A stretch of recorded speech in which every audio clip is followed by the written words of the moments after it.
Hello everyone. We have started the data concept in C, programming in C. In that lecture, in that topic, we actually going to understand what was the foundation of programming in C, what concept we have to learn, what data concept we have to learn to establish the core part of programming in C. Okay, and on that topic in the last lecture, we had covered the character set and tokens. So there are different tokens present in programming in C, and we in the short we go through that five different tokens, five different building blocks which are going to use to make one C program, one C program application. Okay, on that token part, we see the different character set as well, like slash b slash n slash t की use करते हुए हम लोग ने last lecture में देखा था. Okay, so see here we are done with the character set, means we know the capital A to Z, small a to Z numbers. उसके बाद ये blank space कैसे यूज करना है, न्यू लाइन के लिए स्लैश एन है, वो सब हम लोग ने देखा था. ठीक है, कॉमा या फिर ये स्पेशल सिंबल्स भी हम लोग यूज कर सकते हैं. वो स्पेशल सिंबल्स भी हम लोग ने देखे थे, आई गेस. हाँ, ये भी देखा था. सो टोकन भी देखा था हम लोग ने, टोकन क्या होता है, और उसके टाइप्स भी देखे थे, keywords, operators, then identifiers, then strings, constant and special characters. Okay, so one by one देखते क्या है वो. ठीक है, फर्स्ट है keywords and identifiers. Okay, so in C every word can be either keyword or an identifier, means except keyword or identifier we cannot write anything in the C language. Means I'm talking about the words, right? Means either we can use keyword or identifier. Okay, now what is keyword and now what is identifier? So keywords are the words, those are by default present in our library functions. Means उसका meaning क्या है, वो कैसे लिखना है, इसके बारे में हम लोग को दिमाग नहीं चलाना है. Those words like if I am writing integer as I N T, see here I N T, integer के लिए सी ने बोला है इंट लिखो, so I can write int. वो केस सेंसिटिव है तो मुझे स्मॉल, मतलब केस सेंसिटिव भी मैंने लास्ट लेक्चर में बोला था, अपर केस लोअर केस. सो मुझे स्मॉल में बोला है तो वो स्मॉल में ही लिखना है. ठीक है, आई एन टी ऐसे स्मॉल में ही लिखना है. Okay, so keywords are the by default words in the short line, we can say, and have fixed meaning and the meaning cannot be changed. They act as a building block of C program. Okay, so those are the keywords. देखो यहाँ पे auto, double, break, ये keywords है और यही keywords हम लोग use करने वाले अपने C program में. यही है 32 keywords है total. There are 32 keywords. 1, 2, 3, 4, 5, 6, 7, 8. 8 4s are 32. Written in lower case. यहाँ पे एक भी word capital नहीं है. Okay, now what is identifier? An identifier is nothing but a name assigned to an element in a program. Now identifier is a user defined name assigned to particular individual variable.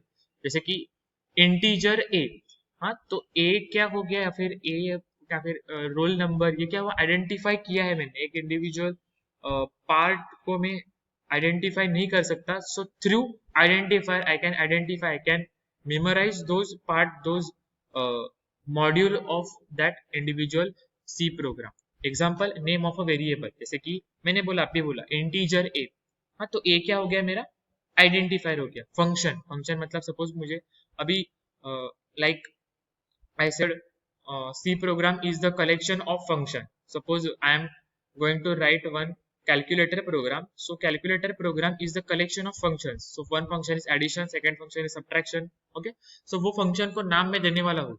So integer addition. Okay, so ये integer क्या हुआ, मेरा data type हो गया. वो हम लोग concept देखने वाले, डेटा टाइप क्या है वो यहाँ पे नहीं है, लेकिन डेटा टाइप यहाँ देखने वाले हम लोग वो कंसेप्ट.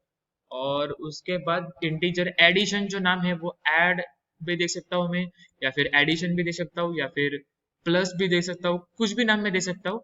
और वो user defined name is nothing about my identifier.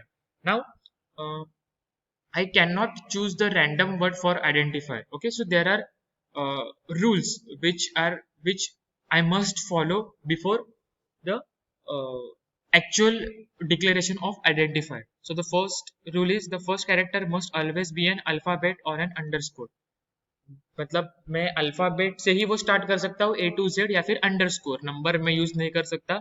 Similarly I can not use the special symbols, special characters as well. Second, it should be formed using only letters, numbers or underscore. Okay, and the अभी ये पहला rule था सिर्फ first character के लिए, हाँ, मतलब addition में जो ए है सबसे पहले वाला उसके लिए था. Now second rule is it should be form, मतलब वो पूरी जो स्ट्रिंग रहने वाली है मेरे addition, so it can be letters, मतलब एडिशन रह सकता है, नंबर्स मतलब 0 1 2 3 4 ऐसे रह सकता है, और अंडरस्कोर या फिर अंडरस्कोर में मेंशन कर सकता हूँ, अंडरस्कोर एडिशन या फिर एड 19 ऐसे में लिख सकता हूँ. A keyword can not be use as an identifier, मतलब ये जो कीवर्ड्स है ना, ऑटो, डबल, इंट और उसके बाद फिर से इंट या फिर इंट एल्स, ऐसे में यूज नहीं कर सकता. The keywords can not be use as a identifier. जो बाय डिफॉल्ट प्रेजेंट है वो उसका कुछ मीनिंग है, वो कंपाइलर को मालूम है कि ये कीवर्ड है, तो मैं उसे आइडेंटिफायर के तौर पे यूज नहीं कर सकता. Okay. Fourth is it should not contain any white space character, means addition है या फिर मुझे ऐसा लिखना है addition of numbers, three different different words है, राइट, एडिशन, उसके बाद सेकंड वर्ड है ऑफ और उसके बाद है नंबर. मैं प्रैक्टिकली दिखाता. सी अभी अपना नोटपैड ही है, अपना टर्मिनल नहीं है, मतलब यहाँ पे हम लोग को प्रोग्राम नहीं करना है, प्रोग्राम के लिए टर्मिनल है टर्बोसी नाम का, वो हम लोग देखेंगे बाद में. सिर्फ अभी प्रैक्टिकल के लिए मैं बता रहा हूँ आपको कि सपोज मेरा फंक्शन नाम है void और उसका नाम है एडिशन ऑफ नंबर, हाँ, addition of numbers. Okay, number से लिखता हूँ मैं, ठीक है. सो ये वैलिड नहीं है, तो रूल क्या है कि मैं उसके बीच में अंडरस्कोर पुट कर सकता, ठीक है. अभी ये वैलिड हो गया, मतलब it can not contain white spaces, अगर ऐसे लिखा सो वो क्या हो जाएगा, वो रॉन्ग हो जाएगा. समझ में आया? ओके. और फिफ्थ है the name must be meaningful. अभी ये कंपलसरी नहीं है, बट मीनिंगफुल नाम रखा तो थोड़ा अच्छा रहेगा. Okay, now the important token in C language is variable. देखो यहाँ पे लिखा है variable. Okay, ignore this ad. हाँ, variable.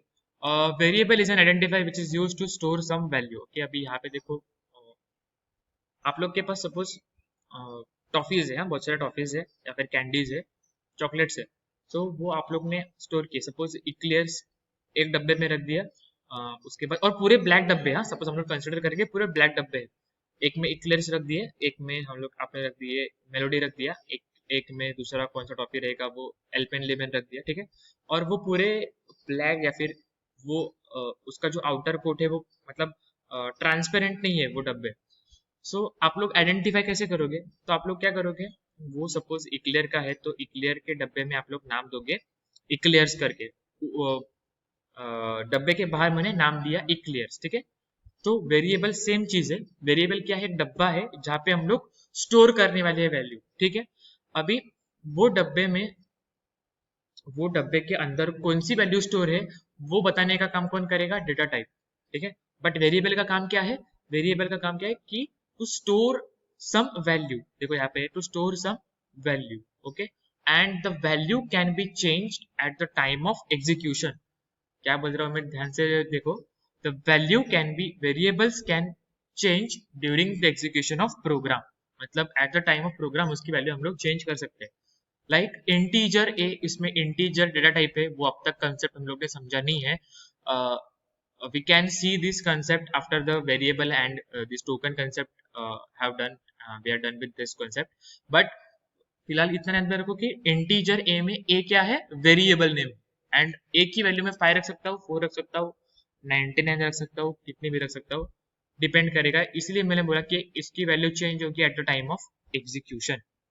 Okay. So now following are the rules that must be followed while creating a variable. Like identifier के लिए है, keywords के लिए, वैसे भी variable के लिए भी rules है. Okay, a variable name should consist only of only characters, digits and underscore. Same है, characters, digits and underscore. उसका identifier के जैसे rules है. A variable name should not begin with a number. Means integer 9 abc ऐसे मैं नहीं कर सकता. Integer abc9 is a valid. We cannot start with a number. Third, a variable name should not consist of white space. Similarly, identifier, we cannot use a white space in between variable name.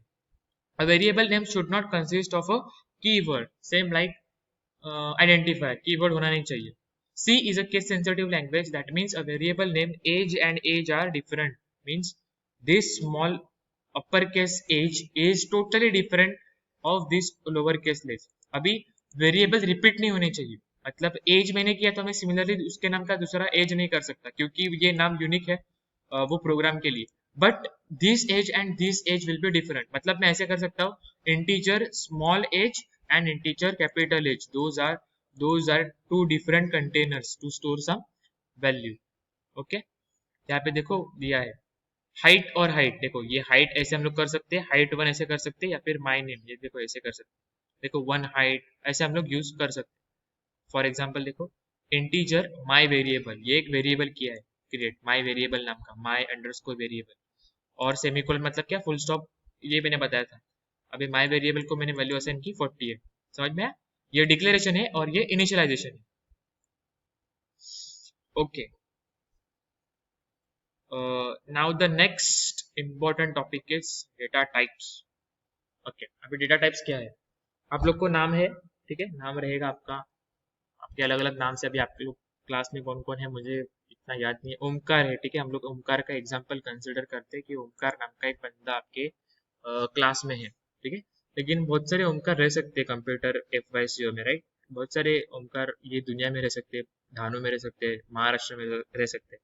So we can identify Omkar using his surname, his middle name.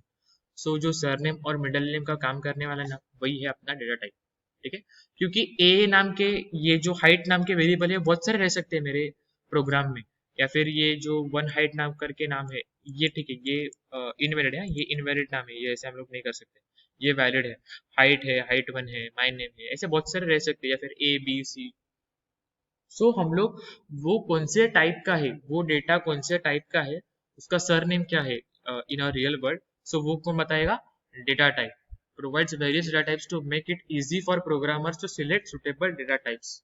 ठीक है, easy for programmer मतलब मैं ओमकार कौन है, सो ओमकार दुबे है, ठीक है.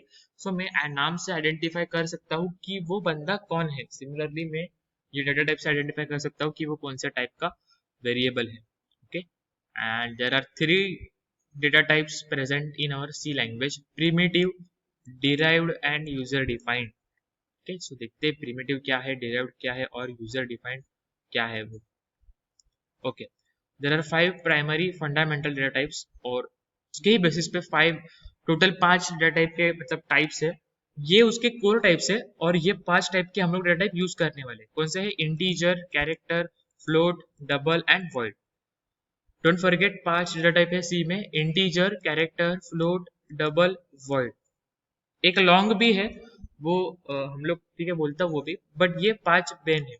Integer के लिए हम लोग यूज करेंगे कीवर्ड इंट, कैरेक्टर के लिए यूज करेंगे कैर, फ्लोटिंग पॉइंट के लिए यूज करेंगे फ्लोट, और डबल के लिए यूज करेंगे डबल. सिमिलरली वॉइड के लिए वॉइड. ओके, अभी उसके रेंज दिए देखो. इंटीजर, हाँ, अभी इंटीजर हम लोग किसे बोलेंगे, एक कंप्लीट नंबर को हम लोग इंटीजर बोलेंगे. लाइक यहाँ पे देखो ये कंप्लीट नंबर है 1 2 3 4 5 अप टू 3000 एंड 32,767. अगर ये रेंज तक मेरा नंबर है तो मैं उसे डेटा टाइप दूंगा इंटीजर, साइंड इंटीजर. साइंड मतलब उसको साइन है पॉजिटिव या फिर निगेटिव, ठीक है, ये साइंड है. सो वो साइंड इंटीजर है और उसकी साइज कितनी है, 2 बाइट्स. Sorry 2 bytes. अभी 2 बाइट्स मतलब क्या, 1 बाइट मतलब वहां पे 8 बिट रहने वाली है. वैसे 2 बाइट्स हम लोग यूज करेंगे साइंड इंटीजर के लिए. अभी उसके पीछे का लॉजिक में आपको जब eight the time of program execution बताता हूँ कि इसके पीछे का लॉजिक क्या है. फिलहाल इतना याद में रखो कि साइंड इंटीजर के लिए हम लोग ये यूज करते हैं और उसकी साइज है 2 बाइट्स. ओके, उसके बाद है अनसाइंड इंटीजर. अनसाइंड मतलब जिसको साइन नहीं है, साइन मालूम नहीं है मुझे. उसकी रेंजेस 0 से लेके 65,535 समथिंग. ओके, तो इंटीजर क्यों यूज करते हैं पता चल गया इतना, ठीक है. उसकी ये रेंज है.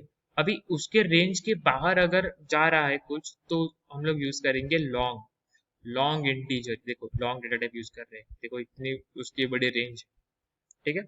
अभी अगर मुझे कुछ पॉइंट वैल्यू डिक्लेयर करनी है तो पॉइंट वैल्यू डिक्लेयर करने के लिए मैं यूज करूंगा फ्लोट. देखो 3.4. अब ये ई वगैरह छोड़ दो, कुछ पॉइंट वैल्यू है डिक्लेरेशन, तो मैं यहाँ तक रेंज